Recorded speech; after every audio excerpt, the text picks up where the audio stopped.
Yesterday, the Lagos State House of Assembly passed the State Value-Added Tax Bill and directed the acting clerk of the Assembly, Mr. Olalekan Onofeko, to send the bill to Governor Sanwo-Olu for his assent.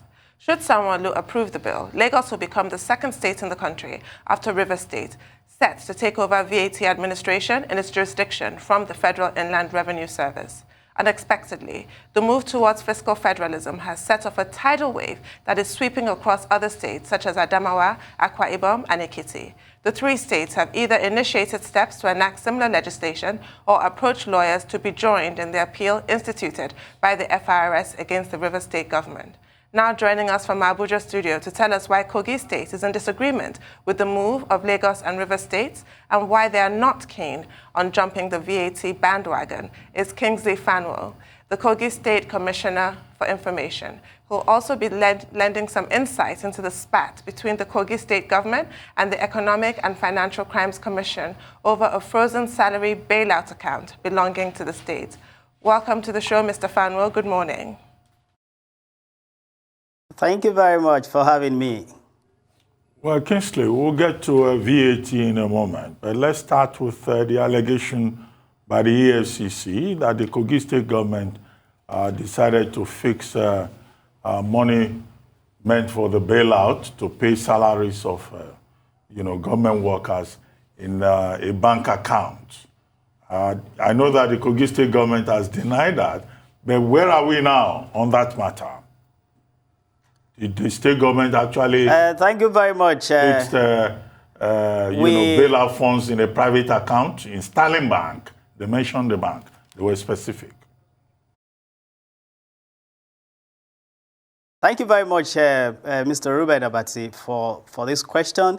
Last week, we addressed a press conference, and we dealt with all of these issues during that press conference. But at that time, it was even a developing story. There are new developments now. There are issues that should be identified and be dealt with holistically. They swore to an affidavit before a competent court of jurisdiction that Kogi is operating a fixed deposit account with Sterling Bank. Sterling Bank came out to say that no, Kogi is not operating such account with them. That has repudiated the claim of the EFCC. Also, they said that there were billions of naira in the same account on April 1st, 2021. And we know we've dispensed all of the funds before the end of September 2019. So that is another false allegation. So we've identified all of these allegations. And those are the allegations that ordinarily the EFCC should come out to speak to those allegations. They've remained silent since our press conference, and we know that they have accepted defeat and have accepted the fact that they've touched the wrong tail. And I think that's the reason for their silence at the moment. But we also know that in a very desperate way to get out of this imbroglio that they have put themselves into, they are making certain desperate moves that are very unconstitutional, and we know that they are trying to cover their track. But I think what they should do at the moment is to come out and tell Nigerians that what we did concerning the Kogi story, the Kogi allegation was wrong.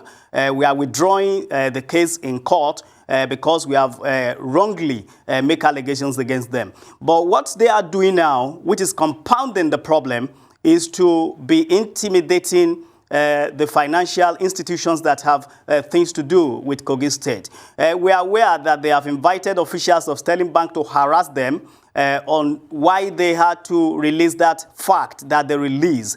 In law, they talk about facts speaking for themselves. When something is a fact, it is a fact. It is a fact that the money they said was in the account on April 1 was not there. It was false. So it is also a fact that we are not operating any fixed deposit account with Sterling Bank as alleged before a competent court of jurisdiction where they have clearly committed perjury. All of these things are the things they should address instead of harassing financial institutions. We are also aware that they have invited the other banks that have transactions to do with Kogi State, especially UBA, and they are harassing them to come and bring statements of financial transactions that has to do with the state government. We are not hiding anything, and we are not afraid of anything. When they challenged us on Sterling Bank, we came out with a bank statement and we circulated it because it is government resources used for government people, so we have nothing to hide. We have nothing to hide as far as the other bank accounts are concerned in various in the various financial institutions across the country. But it is not constitutional for you to be harassing financial institutions just because you want to nail a state. It's just unfortunate, and we are challenging them to this. They are not to supervise the income and expenditure of Kogi State. They don't have such powers. Kogi State is a state in a federation called Nigeria. So we have rights to financial transactions. What they are to check is when there are infractions, when there are allegations of malfeasance, when there are allegations of misappropriation. In this case, they missed the road. Instead of them to come back to the right route, they are compounding it by stubbornly moving ahead to see what they can do about it. This is unconstitutional, and they cannot be harassing us. They are a federal agency. There are institutions within the State House of Assembly, the Office of the Auditor General of the State, and all of that could check some of these things. If there are allegations, we are ready to answer these allegations. Up till now, they have not invited us. And some of the account statements they are even demanding for and harassing all these banks to bring are things that we had given to them in the past. When we had the bailout, they requested for all of this and brought our officials. They had all the account statements with them. So I don't know why they are harassing these people and threatening them with all sorts of instruments.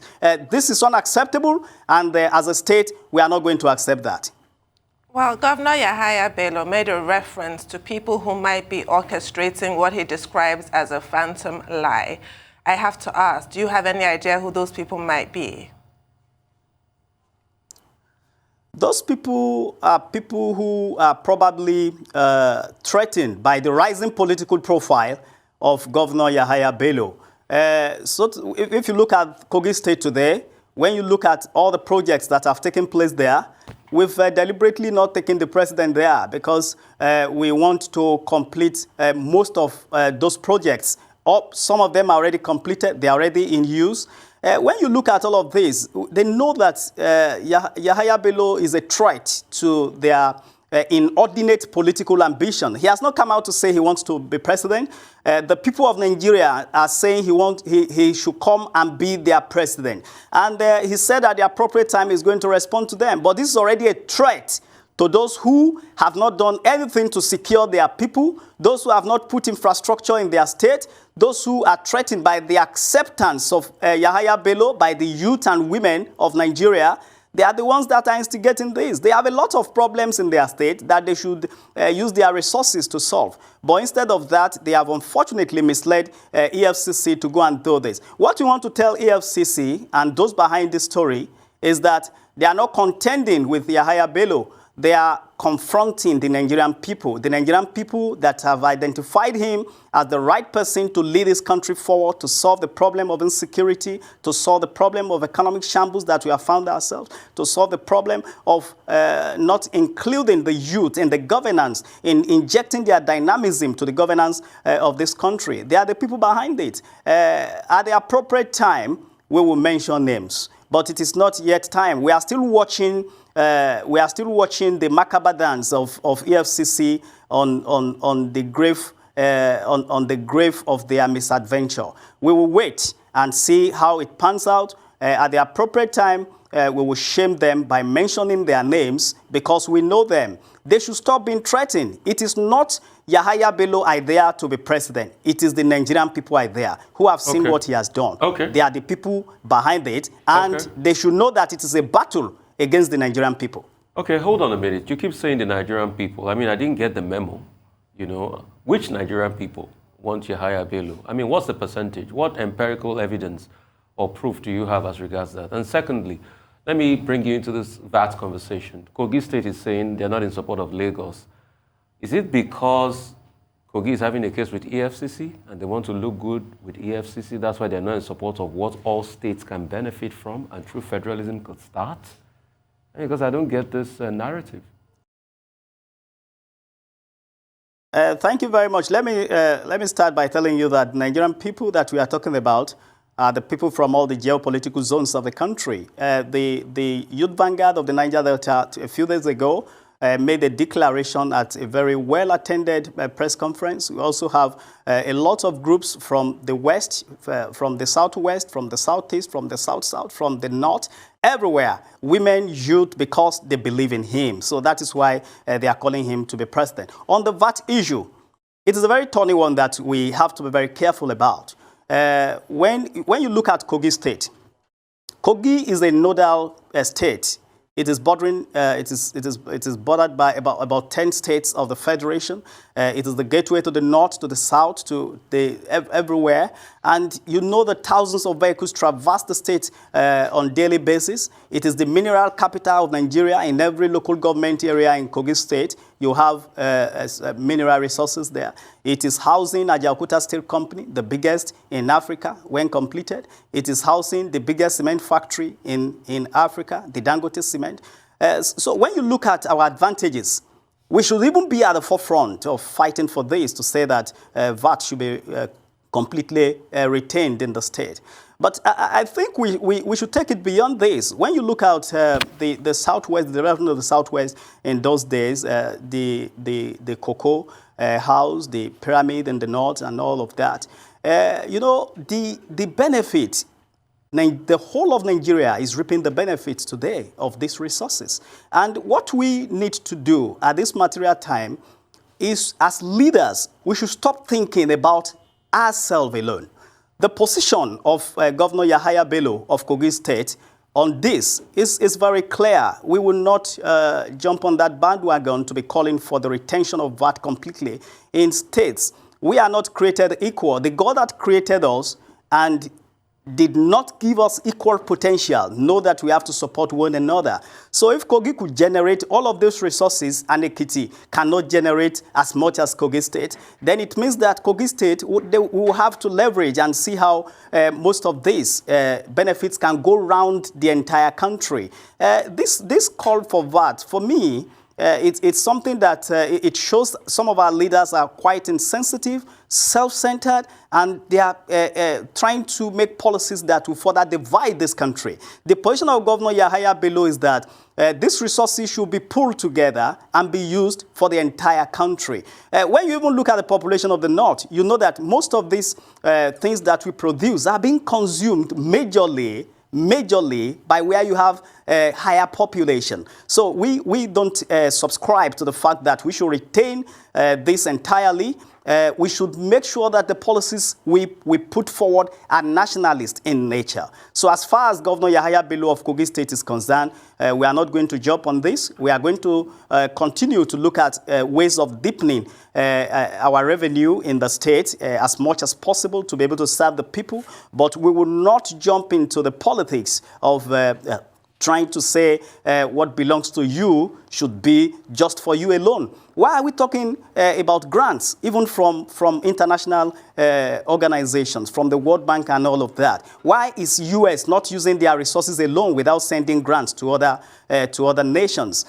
Recently, you are aware that some of the new map funds that we have in Kogi State that we know other states we also need, we wrote to the World Bank and we repatriated some of the funds to help even Plateau State. This is how a nation should act in unity. We cannot be professing unity and at the same time be making policies that we tend to divide the nation. So we are not in support of that. We are standing firmly with the Federal Inland Revenue Service on this. Well, Kingsley, two quick questions. You started by talking about the EFCC with regard to bailout funds and fees deposit and all of that. The Kogi State Government is on record as having threatened to take the EFCC to court. Where are we with that? Are you still going to go to court, or you just allow the matter to die down? And secondly, You said that it's Nigerians, the people of Nigeria, that are compelling Governor Yahaya Bello to run for the presidency of Nigeria. Well, I know some people who say that part of the problem we have had in this country is that people get drafted to the job. You know, since return to civilian rule, everybody, they will have to go and say, oh, it's your turn. You to come and be president of Nigeria. Or, oh, yes, okay, you have to be president. Is Governor Yahaya Bello himself interested in the presidency of Nigeria? And if he is, what does he plan to do for the people of Nigeria? Because this story about my people called me, people of Nigeria are inviting me to come and be president. No, we should stop inviting people. Whoever wants to be president should just stand up and say, I want to be president, and this is what I want to do. Is he interested? Please clarify that for us. Thank you very much. Let me start with the EFCC question. Along the line, I think the Lagos judge realized that he was deceived into granting that ex parte order, and he was foot dragging on signing that order. But we moved swiftly. We wrote to that court. You know, when you are innocent, you have the heart of a lion. So we wrote to the court and said, look, we want this order. Sign it. We want to see. We want to have a copy of this order. That is where we are. We are filing our processes very soon, in the next couple of days. I have not been briefed today by our legal team. I know they are working hard to file the processes as quickly as possible, because we will use this. We will use this to make a big statement to all Nigerians and to federal agencies that they cannot trample on states. We are a federating unit. Nobody can harass us to that extent. So definitely we are on course. We will be going to court to challenge them. We are sorry. We are sorry for the judge that was deceived into granting this. It is unfortunate. But we are not going to. It is about integrity now and transparency that Kogi has been known for. In the last couple of days, over 1.5 million visitors have gone to our website to see all of the things that are there concerning the utilization of the bailout. How can you be saying that they fixed 19.6 billion from 20 billion, and we paid all the salaries that we were owing as at that time with the bailout fund that was released? Because, of course, that was the purpose for the release of the bailout. So it is quite unfortunate that EFCC did not do their homework, and they will have to pay dearly for this. And just like the governor counseled the EFCC boss, we know he's a very competent officer. We know he will continue to do a very good job. He should not be misled by this political machineries that are all out to ensure that they disturb the peace of Nigeria.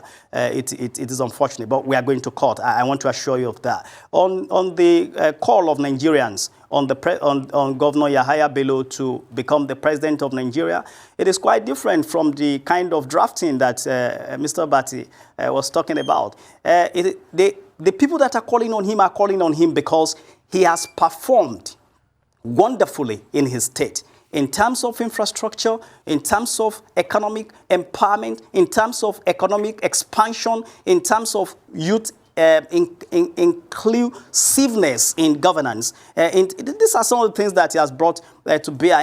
When you look at security, when you look at agriculture, when you look at even the unity of the state, Kogi is a microcosm of a bigger Nigeria. So if you can bring unity to Kogi State, you can do that in Nigeria. Kogi was dangerously moving towards being a very big security threat to the nation in 2014, 2015. ISIS were in Kogi State as at that time. But this governor came and ensured that today you cannot hear of such things anymore in Kogi State. Even our political opponents are given credit to him. So when you look at the issues that will form the 2023 presidential campaign in our country, it is going to be about security. Has he done well in securing his people? He has done very well. And that's why Nigerians have confidence that he can also secure Nigeria. The issue of unity will come to play. When you look at Governor Yahaya Bello the traders, the market women, the professionals, the artisans,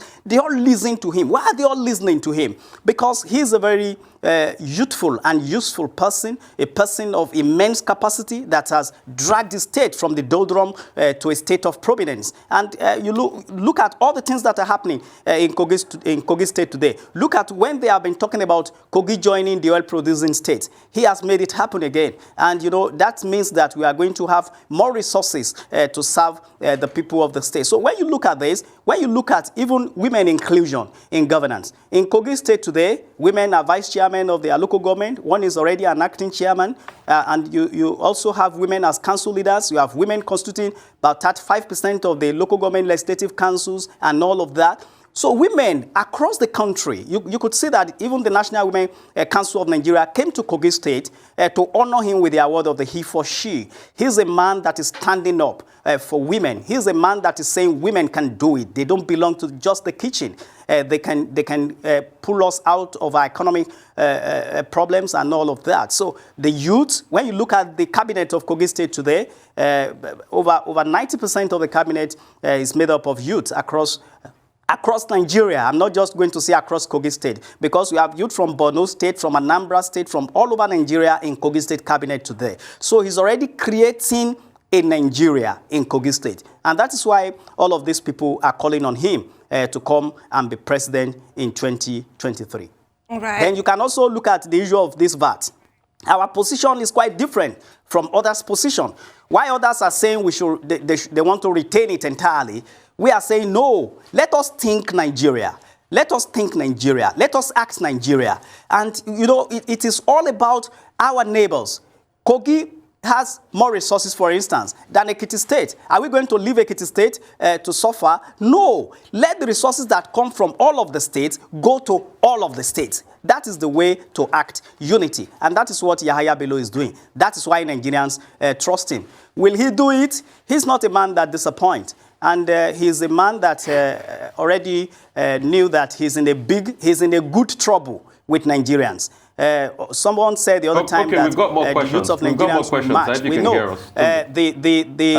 Hello, Commissioner. Right. We've got more questions. We've got more questions. Tundu, please. Right. You've just mentioned the fact that Kogi State has joined the 9 oil-producing states and is going to get their slice of the 13% derivation. Now, imagine a situation where that 13% derivation did not exist and all the states had equal access to what some states, a handful of states, were producing. I think that's part of the argument, that Lagos State, River State, they're advancing with regards to VAT. What's your perspective on that? And also with regards to your governor's presidential bid, I have the second question, so there are 2 questions. Regards to your governor's presidential bid, what's your take on the fact that the general mood in the country is in fact demanding a southern president, not a northern president, and Kogi is in north central? Okay, thank you. Let me first answer the one on the revenue, the 13% derivation. What is coming from oil is being used to develop the entire country. The 13% derivation is set aside to be able to take care of some of the environmental issues that producing states go through, and in developing those states and giving them a sense of belonging. VAT is not also entirely for the federal government. Part of VAT is being given to all the states. So the argument is not the same here. And on the presidential thing, when they are talking about the mood of the nation, being it coming to the south, I think the media needs to go and take the pulse of the nation properly. It is not about the north or the south. We should stop the division. We started like this in Kogi State when a certain part of the state was governing the state, and even they could not fix water, their primary education institutions and all of that, even in their area. They could not even give electricity to their people. So it took someone from the other part of the state to be able to give electrification to over 240 communities in Kogi East. That is what you get when you put people of capacity in positions of authority. So it is not about where you are coming from. It is about competence. It is about capacity. It is about the person who can unite the entire country. So it is, Nigerians are saying, zone it to the youth, zone it to competence, zone it to capacity, not enough of the north-south dichotomy. Kingsley, because of time, goodness me, I'm shocked, at some of your submissions here today, because when you look at it, you said Kogi State is giving money all around, but Kogi has 38% unemployment rate and just generates 17 billion in IGR. Shouldn't the state be needing that money and be keeping it in its pocket? And you keep talking about unity, you say, let's not fight government establishment, you're against River State fighting FIRS, but you, Kogi State, are fighting the EFCC as we speak. Speaking of unity and, not fighting government establishments. But I don't know, there's no time. You can't react to all of that. Those are the questions I want to push to you. But thank you so much for your time. I appreciate you. Dr. Bati? Well, Kingsley, I'm sure that even our viewers will have lorry load of questions for you. But, that's where we'll draw the curtain today. We seem to have run out of time. Thank you very much for joining us.